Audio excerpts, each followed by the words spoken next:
Assalamualaikum warahmatullahi wabarakatuh. Hai teman-teman, di sini kami akan mengulas materi bab 13 dengan judul Regulasi dan Antitrust, Peran Pemerintah dalam Perekonomian. Mari kita ke video pembelajaran. Materi yang pertama adalah ada peraturan pemerintah dalam kompetisi, yaitu perizinan, pastikan tingkat kompetisi minimum, pembatasan masuk, selanjutnya paten, penggunaan eksklusif suatu penemuan selama 17 tahun. Yang kedua, monopoli terbatas, ada Undang-Undang Robinson-Patman 1936, ada pembatasan persaingan harga. Selanjutnya ada perlindungan konsumen, yaitu ada Undang-Undang Makanan dan Obat-obatan tahun 1906, ada Undang-Undang Komisi Perdagangan Federal tahun 1914, ada Undang-Undang Labelan Gizi tahun 1990, dan ada Undang-Undang Perlindungan Kredit Konsumen tahun 1968, dan ada Komisi Keamanan Produk Konsumen, ada Undang-Undang Pelapor Kredit yang Adil tahun 1971, dan ada Undang-Undang Garansi tahun 1975, ada Administrasi Selama Lalu Lintas Jalan Raya Nasional yang disebut NH-DIM-TSA. Materi selanjutnya ada Undang-Undang Makanan dan Obat-obatan dan Komisi Perdagangan Federal, yaitu ada Undang-Undang Makanan Obat-obatan tahun 1906, yaitu ada melarang pemalsuan dan kesalahan label makanan dan obat-obatan yang dijual perdagangan antar negara. Baru-baru ini diperluas untuk mencakup domestik. Yang kedua ada Undang-Undang Komisi Perdagangan Federal tahun 1914, yaitu ada melindungi perusahaan dari metode persaingan tidak sehat yang didasarkan pada penafsiran keliru. Yang kedua ada harga produk, negara asal, kegunaan produk, kualitas produk, dan ada Welly Lear Art 1938 melarang iklan palsu atau menipu. Materi selanjutnya ada gizi konsumen, kredit, dan perlindungan produk, yaitu terdiri dari Undang-Undang Label Gizi tahun 1990, yaitu terdiri dari Badan Pengawasan Obat dan Makanan (FDA) dan persyaratan pelabelan pada suatu makanan yang dijual di Amerika. Yang kedua ada Undang-Undang Perlindungan Kredit Konsumen tahun 1968, yaitu ada mewajibkan pemberian pinjaman untuk mengungkapkan persyaratan kreditan kepada peminjam. Yang ketiga ada Komisi Keamanan Produk Konsumen, terdiri dari melindungi konsumen dari produk berbahaya. Yang kedua memberikan informasi produk kepada konsumen. Yang ketiga tetap standar keselamatan. Materi selanjutnya ada perlindungan konsumen lebih lanjut, yaitu ada 3, yaitu ada Undang-Undang Pelapor Kredit yang Adil tahun 1971 untuk hak untuk memeriksa berkas kredit. Yang kedua melarang diskriminasi kredit, yaitu ada Undang-Undang Garansi tahun 1975 membutuhkan penjelasan yang jelas tentang jaminan. Yang ketiga Administrasi Keselamatan Lalu Lintas Jalan Raya Nasional menerapkan standar keselamatan lalu lintas. Materi selanjutnya ada peraturan yang melindungi pekerja, yaitu ada Administrasi Keselamatan dan Kesehatan Kerja (EOSHA), yaitu ada standar keselamatan di tempat kerja. Yang kedua Komisi Kesetaraan Kesempatan Kerja (EEOC), ada standar perekrutan dan pemecatan. Yang ketiga peraturan upah minimum. Materi selanjutnya ada perlindungan lingkungan, ada 2 bagian, ada Badan Perlindungan Lingkungan yaitu EPA, ada Undang-Undang Udara Bersih tahun 1990. Untuk EPA sendiri mengatur penggunaan lingkungan, menegakkan Undang-Undang Lingkungan Hidup. Untuk Undang-Undang Udara Bersih tahun 1990 ada membutuhkan pengurangan polusi secara keseluruhan dan mendirikan pasar untuk izin polusi. Selanjutnya, eksternalitas. Apa sih itu eksternalitas? Eksternalitas adalah efek samping produksi yang berbahaya atau menguntungkan untuk beberapa produk. Selanjutnya, teori regulasi kepentingan umum yang meliputi regulasi dibenarkan jika dilakukan untuk mengatasi kegagalan pasar. Selanjutnya, eksternalitas juga dapat menyebabkan kegagalan pasar. Selanjutnya, eksternalitas produksi dan konsumsi terdiri dari 2 poin, yaitu yang pertama, disekonomi produksi eksternal atau konsumsi. Yang kedua, perekonomian eksternal produksi atau konsumsi. Bagi poin yang pertama, disekonomi produksi eksternal atau konsumsi, yang dimaksud itu biaya yang tidak terkompensasi. Sedangkan poin kedua, perekonomian eksternal produksi atau konsumsi, yaitu manfaat tanpa kompensasi. Biaya produksi swasta, sosial, dan ekonomi. Panel bagian kiri menunjukkan jumlah jam terbaik untuk pembuatan perabotan per malam. Untuk individu A adalah 4 jam dan diberikan oleh titik equilibrium A, di mana manfaat pribadi marginal atau MPB sama dengan biaya marginal pribadi atau MPC. Tetapi pekerjaan yang dilakukan oleh individu A pada malam hari juga menimbulkan biaya bagi individu B. Maka biaya sosial marginalnya atau MSC sama dengan MPC A plus MPC B. Dari sudut pandang masyarakat, tingkat pekerjaan terbaik oleh individu A adalah 3 jam per malam dan didapatkan dari titik equilibrium S, di mana MSC sama dengan MPBA, yaitu sebanyak $8 untuk 3 jam. Di panel bagian kanan, jumlah jam terbaik individu A adalah 6 jam yang diperoleh dari titik equilibrium A, di mana MPCA sama dengan MPBA.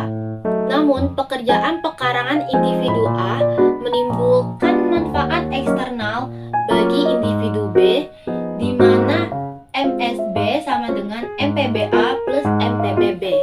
Tingkat pekerjaan pekarangan terbaik untuk individu A adalah 10 jam per minggu yang diperoleh dari titik equilibrium S, di mana MPCA sama dengan MSB, yaitu price-nya adalah 9 dan jumlah jam kerjanya adalah 10 jam.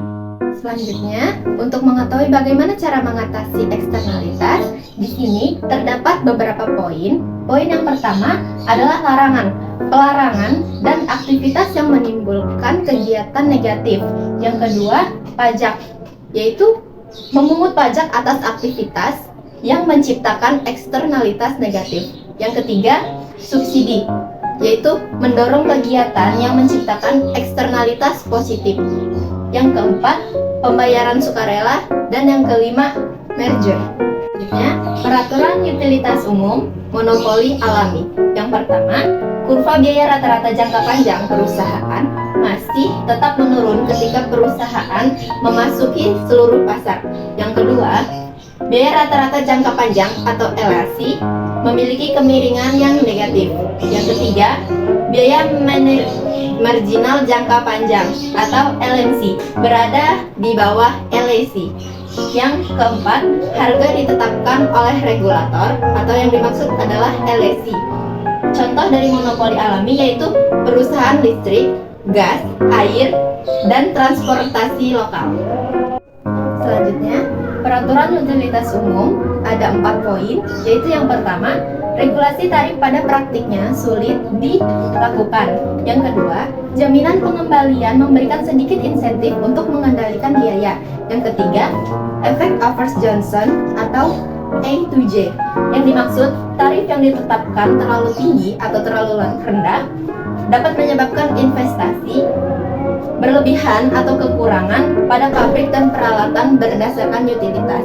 Yang keempat, regulasi LEG atau yang dimaksud regulasi yang berada dalam jangka 9 sampai 12 bulan. Antitrust. Peraturan pemerintah tentang struktur dan perilaku pasar. Terdapat 6 undang-undang. Yang pertama ada Undang-Undang Sherman tahun 1980. Yang kedua ada Undang-Undang Clayton tahun 1914. Yang ketiga ada Undang-Undang Komisi Perdagangan Federal pada tahun 1914 dan Undang-Undang Robinson-Patman pada tahun 1936. Selanjutnya Undang-Undang Wheeler-Lea pada tahun 1938 dan yang terakhir Undang-Undang Anti-Marseller Kenfaur pada tahun 1950. Antitrust dalam peraturan pemerintah tentang struktur dan perilaku pasar.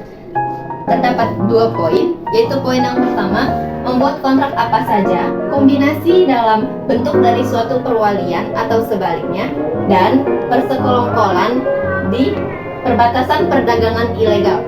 Poin yang kedua, yaitu menjadikan monopoli atau konspirasi untuk memonopoli pasar menjadi ilegal. Selanjutnya, Undang-Undang Clayton tahun 1914. Di sini, Undang-Undang Clayton 1914 menetapkan tindakan ilegal untuk melakukan hal-hal berikut jika dampaknya mengurangi persaingan dan menimbulkan monopoli, yaitu yang pertama, diskriminasi harga, yang kedua, kontrak eksklusif atau mengikat, yang ketiga, akuisisi saham pemegang, dan yang keempat, mengikat direktorat antar pesaing. Selanjutnya adalah tentang Undang-Undang Komisi Perdagangan Federal 1914.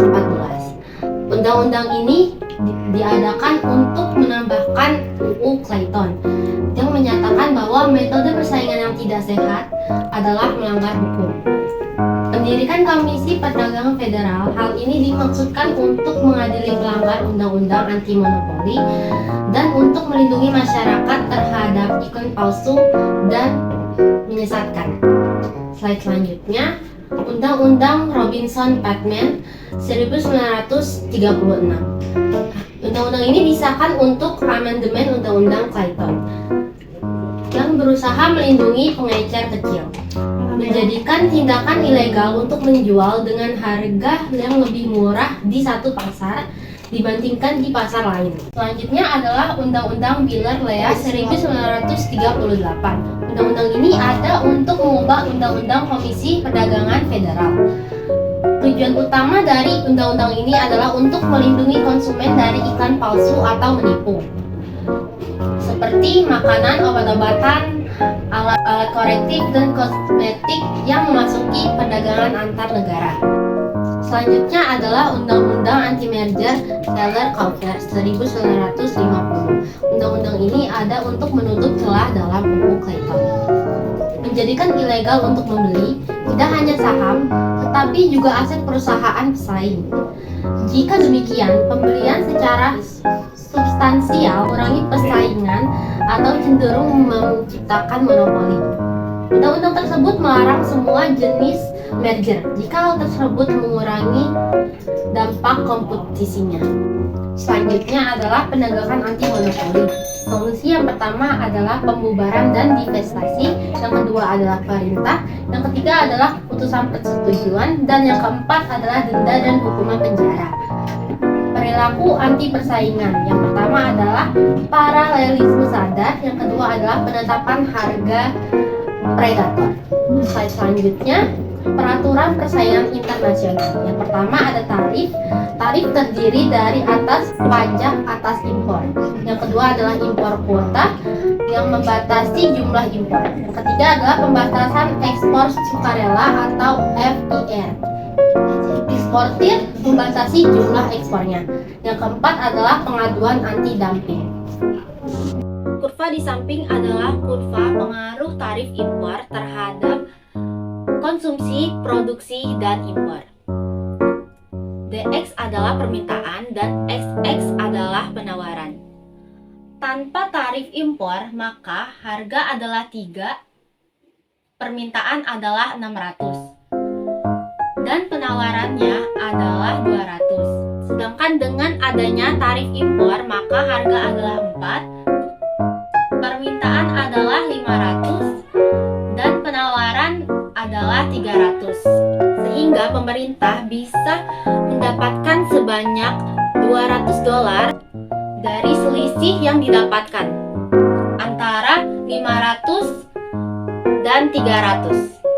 Selanjutnya adalah pengaruh perpajakan terhadap keputusan bisnis. Pertama, ada pajak dan subsidi mempengaruhi keputusan. Pajak menghambat aktivitas dan subsidi mendorong kegiatan. Kedua, perbedaan internasional.